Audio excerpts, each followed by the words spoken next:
السلام علیکم ناظرین، میں ہوں محمد شفیق۔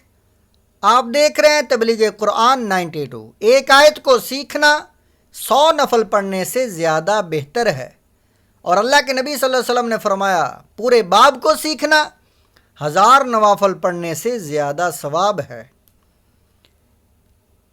قرآن پاک کی سورۃ بقرہ آیت نمبر 122۔ یا بنی اسرائیل اذکروا نعمتی التي انعمت علیکم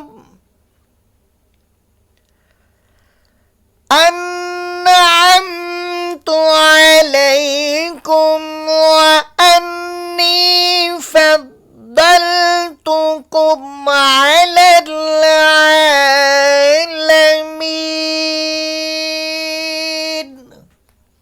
ترجمہ کنز العرفان۔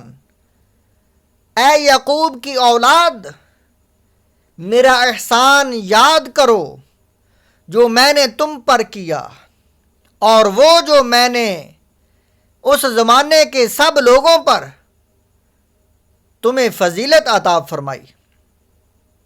تفسیر صراط الجنان۔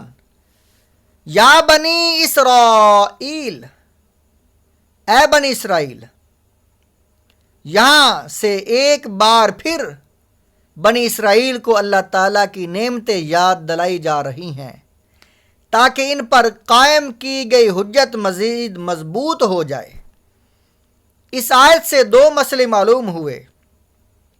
نبی کی اولاد ہونا باعث عزت ہے اور اللہ تعالیٰ کی رحمت ہے۔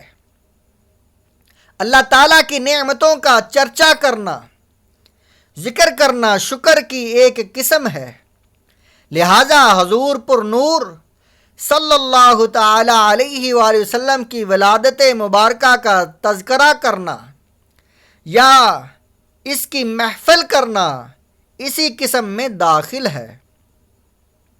انی فضلتکم، بے شک میں نے تمہیں فضیلت دی۔ بنی اسرائیل اپنے زمانے میں تمام لوگوں سے افضل تھے کیونکہ وہ نبیوں کی اولاد تھے اور ان میں صالحین بہت تھے۔ اب حضور اکرم صلی اللہ تعالی علیہ وآلہ وسلم کا انکار کر کے اور سرکشی کر کے ذلیل ہو گئے۔